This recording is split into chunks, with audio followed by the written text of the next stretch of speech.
Imagine this: a humble janitor, mocked by arrogant coworkers, suddenly reveals a hidden talent that silences the entire office and changes his life forever. In the corporate lobby, all eyes turned to one corner. A single dad janitor in a faded uniform was collecting trash. 3 marketing employees laughed, holding a document in Dutch. One smirked, waving the paper. "Hey, janitor, translate this. Do it, and my salary is yours." The room erupted in laughter. The single dad looked up, eyes strangely calm. He read it fluently, like a native speaker. The entire office froze in silence. Someone stammered. "How do you know this language?" He replied. "I don't know one language. I know 6. But hold on, because this is just the beginning of a story that proves real talent can't be hidden forever, no matter how hard life tries." His name was Tang, 39 years old. His job, morning shift janitor. Cleaning lobbies, emptying trash, wiping windows. His daughter, Vi, 7 years old, loved learning foreign languages because Dad told her stories about different countries. His wife left after realizing Tang would never be rich, leaving him with debt and a child to raise alone. They lived in an 18-square-meter apartment with a rattling fan. Tang worked 2 shifts to send his daughter to an affordable private school, but everyone thought he was just a janitor. Nobody saw beyond the uniform. His daughter, Vi, spoke English with perfect pronunciation. Tang once helped the security guard fix a document in Portuguese, but he never showed off to anyone. He stayed invisible, stayed quiet. Office workers constantly walked past him with dismissive comments. "Clean this area faster. What would a janitor know about company business?" Tang always bowed his head, never argued back. Why? He promised his daughter he wouldn't cause trouble so they could keep their stable income. That promise cost him his dignity daily. The marketing department received $1 million contract document from a European partner. Nobody could translate it in time. They panicked, blamed each other, voices rising in frustration. One person in the group, arrogant by nature, spotted Tang wiping windows nearby. An idea formed, a cruel joke. He smirked and called out across the lobby. The marketing team huddled around the foreign language document. Nobody understood it. The deadline was approaching fast. One employee laughed mockingly. "Let's ask the janitor to translate it. Could be fun." Everyone burst into laughter. The marketing guy held up the paper toward Tang. "Translate this and my salary is yours." The whole room laughed harder, some pulling out phones to record for social media.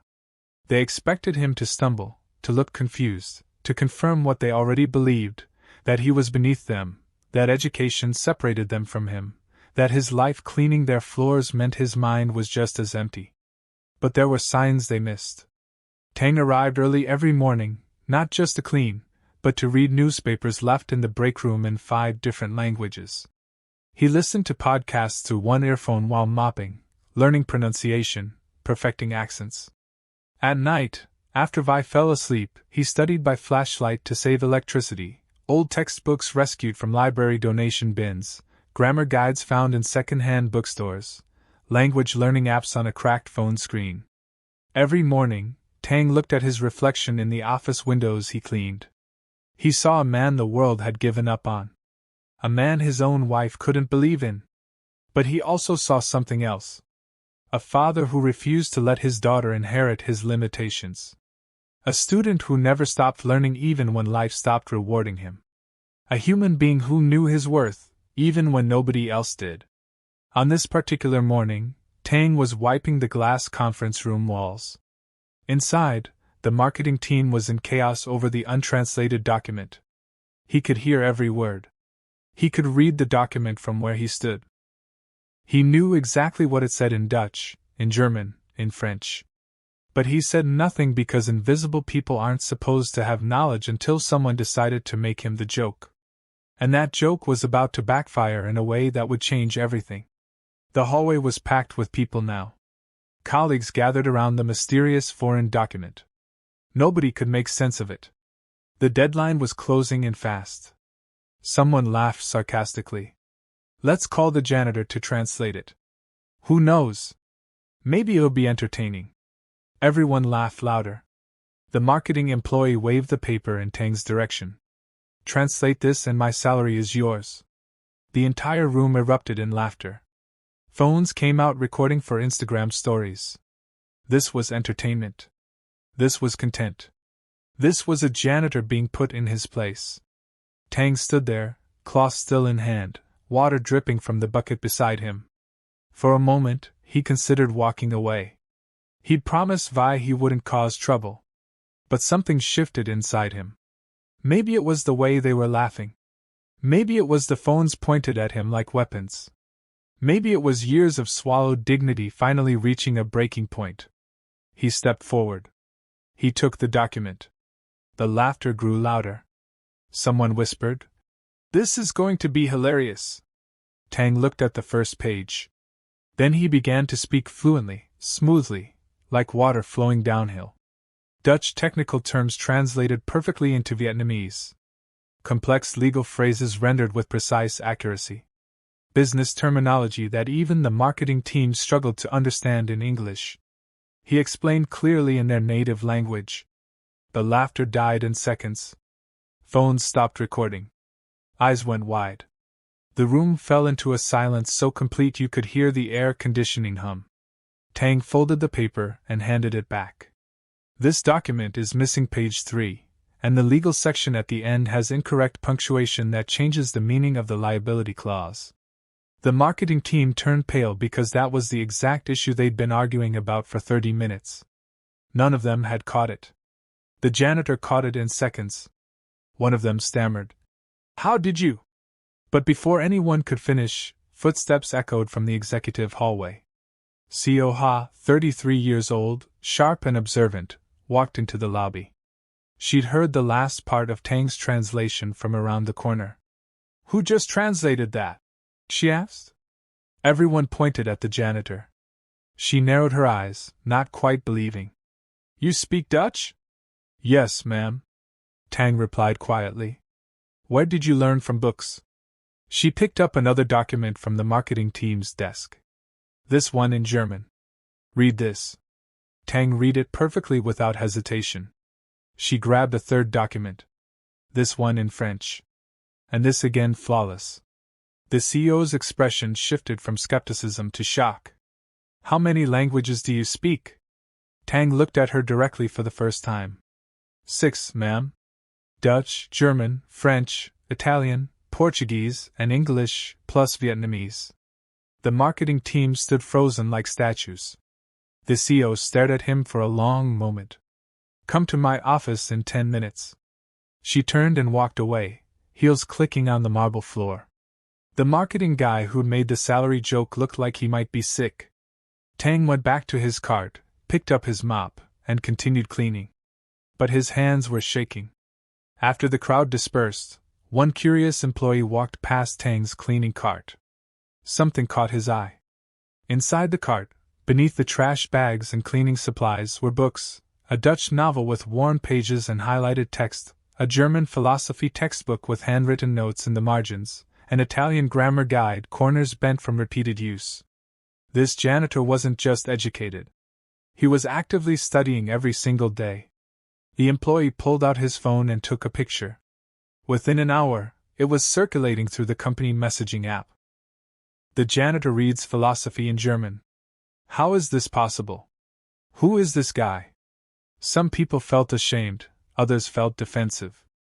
A few felt curious, but everyone felt something. 10 minutes later, Tang stood outside the CEO's office. He'd washed his hands 3 times, trying to get the cleaning solution smell off. He tucked in his shirt as neatly as possible. He knocked softly. "Come in." CEO Ha sat behind her desk, the untranslated contract spread out in front of her. "Tang, sit down," she said.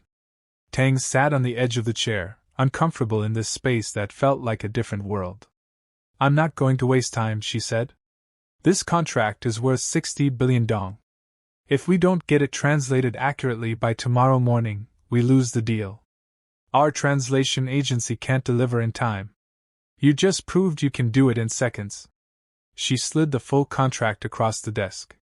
Can you translate this entire document by tomorrow? Tang looked at the thickness of the file. Maybe 200 pages.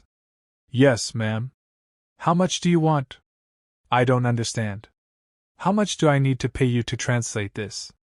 Tang's mind went blank. He'd never been asked to name his worth before. My current salary is fine, ma'am. She shook her head. That's not how this works. You're saving this company millions. Name a price. Tang thought of Vi's school fees. The rent, the debts still hanging over him. Whatever you think is fair, ma'am. The CEO studied him carefully. You're the first person I have met who doesn't know how to negotiate for himself. She wrote a number on a piece of paper and slid it across. Tang looked at it. It was more than he made in 6 months. His eyes filled with tears. He immediately tried to hide. I'll have it done by tomorrow morning, he whispered. Before you go, she said, I need to ask you something. Tang looked up. How does someone who speaks 6 languages end up working as a janitor? And for the first time in years, Tang told someone the truth. Common truth to discover the heartbreaking story behind the 6 languages. Tang sat in that leather chair, hands folded in his lap, staring at the CEO's desk. He never told this story to anyone at work. But something about this moment made the walls come down. I was accepted to study linguistics in the Netherlands, he began quietly. Full scholarship, University of Amsterdam, 10 years ago. The CEO leaned forward. I had my bags packed. My flight was in 1 week. His voice cracked slightly. That week, my wife got sick. Kidney failure. She needed expensive treatment immediately. He paused, remembering. I sold my plane ticket. I withdrew from the university. I worked construction, drove a taxi at night, did whatever paid. The treatments worked. She was getting better. Tang's hands tightened into fists. Then one morning, I came home from a night shift. She was gone. Packed her things, took half our savings, left a note. His voice dropped to barely a whisper. The note said she couldn't stay with a man who had no future. That I'd chosen to be poor. CEO Ha's expression hardened with anger, not at Tang, but at the cruelty he'd endured. She left me with medical debt and a 2-year-old daughter. I couldn't go back to school. I could barely afford rent. But the languages, the CEO asked gently. How? Tang looked up at her. Because I promised my daughter that just because we're poor doesn't mean we have to stay ignorant. That knowledge is the one thing nobody can take from us. He smiled sadly. Every night after she falls asleep, I study. I go to the library on days off and read. I listen to podcasts while I clean. I practice pronunciation in the bathroom so I don't wake her. Why 6 languages? Because the scholarship I lost was for linguistics. I was supposed to become a translator. Maybe a diplomat. That was my dream. And even though I lost the chance to do it professionally, I couldn't let the dream die completely. He looked at his hands rough from cleaning chemicals. So I taught myself, not because I thought it would lead anywhere, but because it was the only piece of my old self I could hold on to. The CEO stood and walked to the window. For a long moment, she said nothing. Then she turned back. Do you know what the biggest waste in this company is? It's not money. It's talent that nobody recognizes. She walked back to her desk. Tomorrow, after you finish the translation, meet with our head of international operations. We've been trying to hire multilingual specialists for 2 years. None of them impressed me the way you did in 5 minutes. Tang couldn't speak. I'm opening a door. What you do with it is up to you. She handed him the contract. Translate this tonight. Show me what you're really capable of. Tang took the papers with shaking hands. Thank you, he whispered. That evening, after his shift, Tang picked up Vi from school. She ran to him, backpack bouncing. Daddy, we learned about France today. I know all about France, he said, scooping her up. At home, he made her dinner. After homework, after reading her a bedtime story in English, after she'd fallen asleep, Tang sat down at the tiny kitchen table. He spread out the contract. 207 pages of dense legal language in Dutch. He made instant coffee and he began to work. The hours melted away. His hand moved across the page, writing Vietnamese translations in neat, careful handwriting. Technical terms about pharmaceutical patents, legal clauses about intellectual property rights, financial projections with numbers that made his head spin. He translated it all. Around 3 o'clock in the morning, Vi woke from a bad dream. Daddy? Inside were 5 department heads. Everyone, the CEO announced. This is Tang. He just saved this company 60 billion dong. The room fell silent. As of today, he's no longer in facilities maintenance. He's our new senior translator, and we're building a linguistics department around him. Tang's knees almost gave out. One executive asked, "Is this the janitor everyone's been talking about?" "Yes," the CEO said firmly. "And if anyone in this company has a problem with that, they can come talk to me directly." No one said a word. She turned to Tang. "Welcome to your new life." 3 months passed like a dream Tang was afraid to wake up from. His new office had a window. An actual window with sunlight. No more mop bucket. No more chemical burns on his hands. Instead, he wore button-down shirts. He attended meetings. He translated contracts that shaped million-dollar deals. His salary tripled, then tripled again when the CEO saw how essential he'd become. Vi moved to a better school, one with a real library and language programs.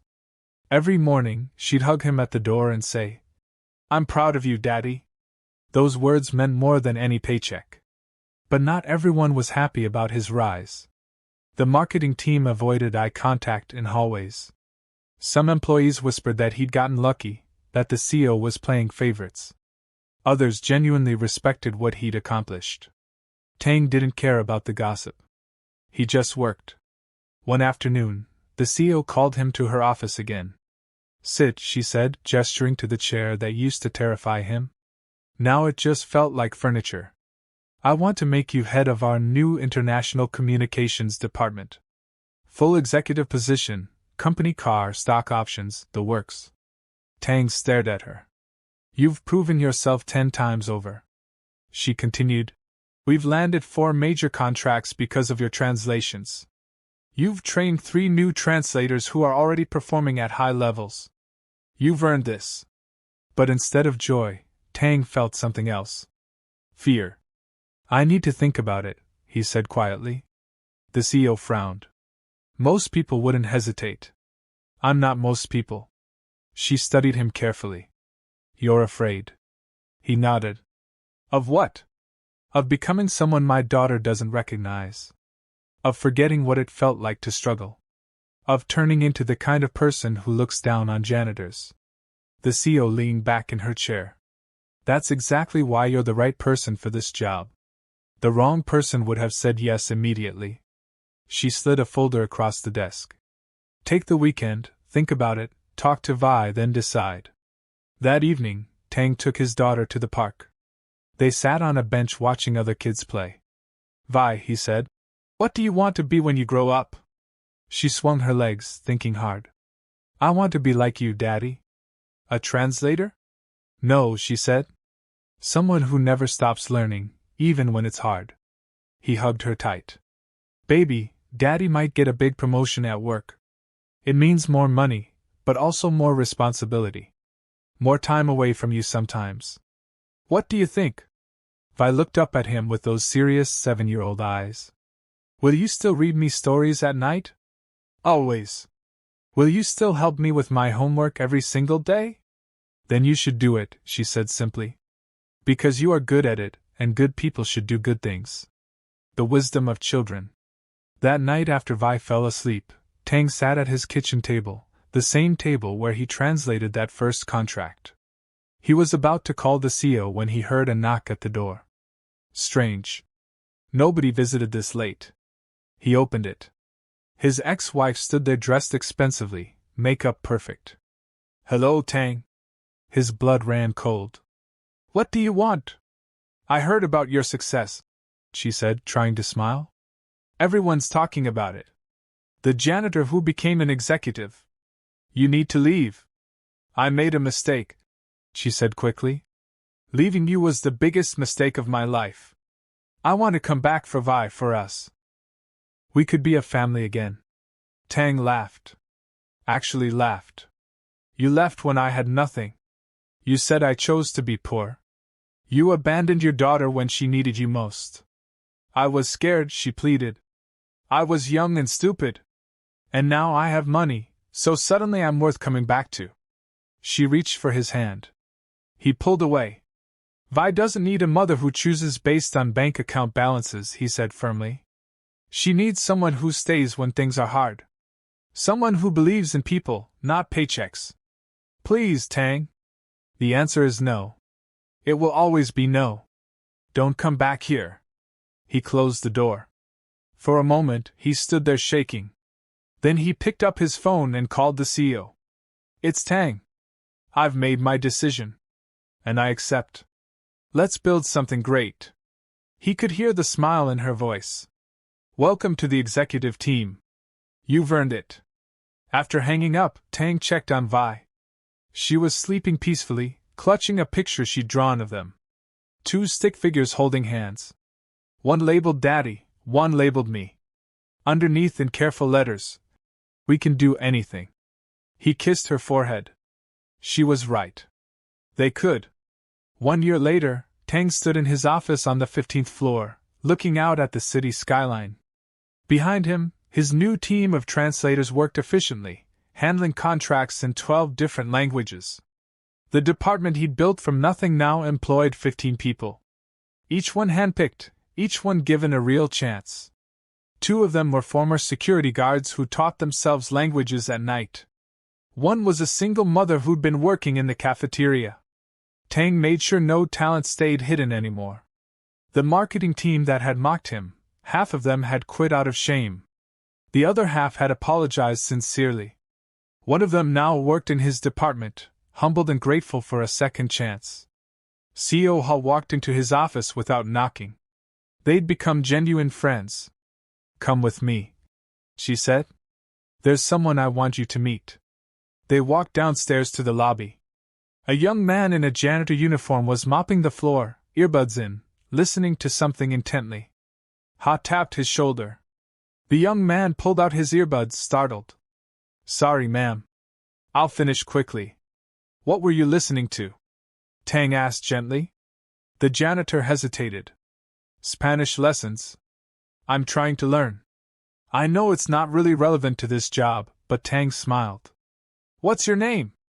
Men, sir. Men, how many languages are you learning? 3, sir.